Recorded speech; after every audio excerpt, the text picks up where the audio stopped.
Hello students, मैं REET level 2 science maths के जितने भी स्टूडेंट हैं उनके लिए फिजिक्स का एक टॉपिक लेके आया हूँ, द्रव्यमान व भार में अंतर। बहुत छोटा सा टॉपिक है लेकिन इंटरेस्टिंग और इम्पोर्टेंट टॉपिक है आपके लिए। तो द्रव्यमान और भार में बेसिक डिफरेंस क्या है, स्टूडेंट को काफी कंफ्यूजन रहता है इसमें। तो मैं इस चीज को एक्सप्लेन करने जा रहा हूँ। देखिए, किसी वस्तु को अपने कहते हैं कि द्रव्यमान 5 किलोग्राम है और जनरल आम भाषा में अपने ये कहते हैं कि किसी वस्तु का भार 20 किलोग्राम है या 30 किलोग्राम है। तो किसी वस्तु का भार 30 किलोग्राम है, ये सेंटेंस साइंस के अकॉर्डिंग गलत है। क्यों? क्योंकि भार का मात्रक जो है वो किलोग्राम नहीं होता, ये अपने देखेंगे। तो पहला आता है कि द्रव्यमान डिफरेंस इसमें है पहला कि द्रव्यमान किसे कहते हैं। तो अपने कहेंगे कि किसी भी वस्तु में पदार्थ की मात्रा, क्वांटिटी ऑफ मैटर कितनी है, उसी को अपने कहते हैं द्रव्यमान। यानी किसी भी पदार्थ में, किसी भी वस्तु में पदार्थ की मात्रा जो होगी उसी को अपने द्रव्यमान कहते हैं। Quantity of matter is called मास।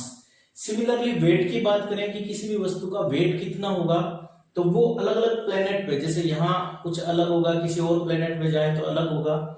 तो किसी भी वस्तु पर पृथ्वी द्वारा लगाया गया गुरुत्वाकर्षण बल, यानी लगा पृथ्वी द्वारा, या दूसरे ग्रह है तो उस ग्रह की बात कर लेंगे अपने, किसी भी प्लेनेट द्वारा किसी वस्तु पर लगाया गया गुरुत्वाकर्षण बल, इसी को अपने कहते हैं भार। यानी कि इसका सीधा अर्थ हुआ कि भार का मतलब सिर्फ और सिर्फ बल से है।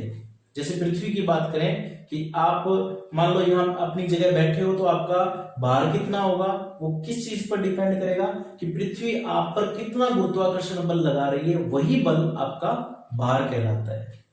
सेकेंड इसमें आता है कि यह स्केलर क्वांटिटी है। इसका मतलब ये हुआ कि द्रव्यमान है, इसका सिर्फ और सिर्फ परिमाण होता है, दिशा नहीं होती, इसीलिए इसको कहते हैं अदिश राशि। अदिश राशि अपने इसी को कहते हैं कि जो राशियां जिनका परिमाण तो हो लेकिन दिशा ना हो, वो अदिश राशि है। अर्थात जो मास है, द्रव्यमान है, वो अदिश राशि है। जैसे अपने कहें कि एक वस्तु है, उसका द्रव्यमान है 5 किलोग्राम, तो ये जो 5 होगा, जो आंकिक मान है, ये इसका क्या होगा, इसका परिमाण होगा, मैग्नीट्यूड जिसको कहते हैं, और इसकी कोई दिशा नहीं होती। तो अपने कह सकते हैं कि इसमें परिमाण पाया जाता है लेकिन डायरेक्शन या दिशा इसमें पाई नहीं जाती, इसीलिए अपने कहते हैं ये अदिश राशि। राइट साइड में अगर बात करें भार की, तो ये सदिश राशि होती है। क्यों होती है सदिश राशि? जैसे मैंने पूर्व में बताया कि ये एक तरह से बल है, ये फोर्स है, और बल होता है वो सदिश राशि होती है, उसका परिमाण भी होता है और उसकी दिशा भी होती है। तो भार एक सदिश राशि है। इसके फॉर्मूले की बात करें, अगर F और A पता हो अपने को, तो द्रव्यमान का फॉर्मूला M बराबर F बटा A, जहां पर M है बल और A है त्वरण यानी एक्सीलरेशन। तो M is equal to F upon A, इस फॉर्मूले के अकॉर्डिंग अपनों ने यहां लिखा है। भार की बात करें तो भार एक तरह से बल ही होता है। जैसे F बराबर M में है, वही चीज यहां पर है, लेकिन फर्क क्या है, यहां पर अपने कहते हैं त्वरण, यहां पर आ जाता है गुरुत्वीय त्वरण यानी एक्सीलरेशन ड्यू टू ग्रेविटी। त्वरण की जगह वो हो जाएगा, इतना सा डिफरेंस है। तो W इजिकल टू mg, ये वेक्टर क्वांटिटी है, इस पर आप वेक्टर भी लगा सकते हो। भार जो होता है, भार एक्चुअल में ये है, ये बल ही है, दूसरे शब्दों में आप कह सकते हो ये बल ही है। तो बल क्या होगा, सदिश राशि है, ये भी सदिश, द्रव्यमान अदिश, और g ये भी सदिश, क्योंकि ये त्वरण है, त्वरण भी सदिश राशि होता है। तो ओवरऑल कहें कि इसका जनरल फॉर्मूला W बराबर mg, ये अपने यूज करते हैं। साथ ही साथ ये सदिश राशि है, ये वाली सदिश राशि है, ये अदिश राशि है। अगर अपने मात्रक की बात करें, एम केस में या SI में, तो इसका मात्रक किलोग्राम होता है। अलग अलग पद्धति में अलग अलग होता है, जैसे CGS में बात करें तो ग्राम हो जाएगा। अपने MKS की बात करते हैं तो इसका द्रव्यमान का मात्रक होता है किलोग्राम। और इसका मात्रक, जैसे भार का मात्रक की बात करें तो भार का मात्रक वही होगा जो बल का मात्रक है, क्योंकि ये बल ही है। इसका मतलब ये होगा कि भार का मात्रक होगा न्यूटन, यानी M इंटू G या M इंटू A ले लो, तो M का मात्रक होता है किलोग्राम, A का होता है मीटर पर सेकेंड स्क्वायर, इसी को अपने न्यूटन कहते हैं।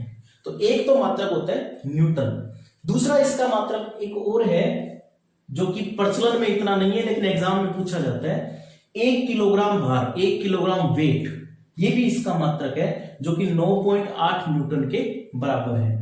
ये बहुत इंपॉर्टेंट आपके लिए एग्जाम पॉइंट ऑफ व्यू से कि 1 किलोग्राम भार किसके बराबर होगा, 9.8 न्यूटन के बराबर होगा। ये इसकी दूसरी यूनिट है।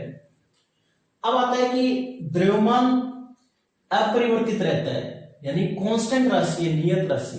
ध्यान रहे अपने न्यूटोनियन मैकेनिक्स यानी न्यूटन की जो यांत्रिकी है उसकी बात कर रहे हैं अपने। अपने रिलेटिविटी की अपेक्षिकता का जो सिद्धांत है उसकी बात नहीं कर रहे, यानी कि इस मैकेनिक्स में अपने ये मानते हैं कि वस्तु का वेग प्रकाश के वेग से काफी कम है, तब ये चीजें लागू होती है। अगर रिलेटिविटी में चले जाते हैं किसी वस्तु का वेग प्रकाश के वेग या उससे ज्यादा है तो ये नियत नहीं रहेगा, ये कहानी थोड़ी चेंज होगी। अपने न्यूटोनियन मैकेनिक्स की बात करें तो निश्चित रूप से ये कांस्टेंट रहता है, नियत रहता है, क्योंकि वस्तु का वेग प्रकाश के वेग से काफी कम होता है। तो इन जनरल अपने कहेंगे कि ये नियत रहता है। नियत रहने का मतलब ये समय पर डिपेंड नहीं करेगा, ये स्थान पर डिपेंड नहीं करेगा। आप यहां बैठे हो या किसी और जगह चले जाओ, द्रव्यमान उतना ही रहेगा। आप पृथ्वी में भूमध्य रेखा पर हो, आप ध्रुवों पर चले जाओ या उसके केंद्र में चले जाओ, आपका द्रव्यमान कांस्टेंट रहेगा, किसी भी वस्तु का द्रव्यमान कांस्टेंट रहेगा। जबकि यहां देखें यह परिवर्तनशील वेरिएबल है, चर है, चेंज होता रहता है। कैसे? इसको इस चीज से देखें अपने, इसका फॉर्मूला W=mg। m है वो कांस्टेंट रहता है, आप कहीं भी जाओ, जैसे अपनों ने यहां बताया था। लेकिन g जो गुरुत्वीय त्वरण होता है वो चेंज होता रहता है, अपने जानते हैं। ठीक है, चंद्रमा पर अगर जाए तो गुरुत्वीय त्वरण पृथ्वी की तुलना में कम है। अगर बात करें पृथ्वी की, जैसे सपोज ये अर्थ है, ध्रुवों पर नॉर्थ पोल हो, साउथ पोल, इन पर गुरुत्वीय त्वरण का मान मैक्सिमम होता है, अधिकतम होता है। ठीक है, इसका मतलब पृथ्वी के परिप्रेक्ष्य में देखें तो किसी भी बॉडी का, किसी भी वस्तु का द्रव्यमान तो नियत रहेगा, लेकिन भार अधिकतम कहां होगा? वो हो जाएगा ध्रुवों पर, नॉर्थ पोल या साउथ पोल पर। अब इसी में आता है कि अगर पृथ्वी के केंद्र पर चले जाएं, यहां चले गए, सपोज सेंटर पे चले गए, तो यहां पर द्रव्यमान तो परिवर्तित नहीं होगा, लेकिन भार हो जाएगा 0। क्यों? क्योंकि पृथ्वी के केंद्र पर गुरुत्वीय त्वरण g का मान 0 होता है। इसीलिए कहते हैं कि पृथ्वी के केंद्र पर वस्तु का, किसी भी वस्तु का भार होगा वो 0 होगा। सिमिलरली अपने कहें कि पृथ्वी की सतह की बात कर लेते हैं, मान लो ये सतह कहीं भी, इससे अपने ऊंचाई पर जाएं या गहराई में जाएं, यानी ऊंचाई पे जाएं या गहराई में जाएं, तो गुरुत्वीय त्वरण g का मान हमेशा कम होता है। इसका मतलब यह हुआ कि किसी भी वस्तु का भार भी ऊंचाई पर जाने पर और गहराई में जाने पर हमेशा कम होगा। तो इन जनरल अपना जो रिजल्ट ये है कि द्रव्यमान है वो अपरिवर्तित रहता है, जबकि यह परिवर्तनशील वेरिएबल है, ये हमेशा चेंज होती है जगह के हिसाब से। 6th पॉइंट आता है कि इसका मापन कैसे किया जाता है। तो अपने कहेंगे इसका मापन साधारण तुला से, जिसको अपने बीम बैलेंस भी कहते हैं, इस तरह की तुला जो अपने देखते हैं कि सब्जी वाले के पास होती है, कई जगह देखते हैं, ये साधारण तुला है, इससे द्रव्यमान का मापन किया जाता है, मास का मापन किया जाता है। जबकि जो स्प्रिंग बैलेंस आती है, स्प्रिंग तुला आती है, उससे भार का मापन किया जाता है। तो जैसे मैंने बताया कि अपने कहते हैं कि एक वस्तु है, उसका भार है वो 30 किलोग्राम है, तो ये सेंटेंस गलत है। क्यों? क्योंकि भार का मात्रक किलोग्राम नहीं होता। भार का मात्रक या तो आपको न्यूटन या उस फॉर्म में कह सकते हो आप, किलोग्राम भार के रूप में। तो ये बहुत ही इंपॉर्टेंट टॉपिक, सिंपल सा टॉपिक, इसको अपने द्रव्यमान और भार में बेसिक डिफरेंस। तो इससे आगे मैं और टॉपिक वीडियो 1 by 1 डालता रहूंगा। Thank you. इस चैनल को लाइक, सब्सक्राइब और शेयर जरूर करें।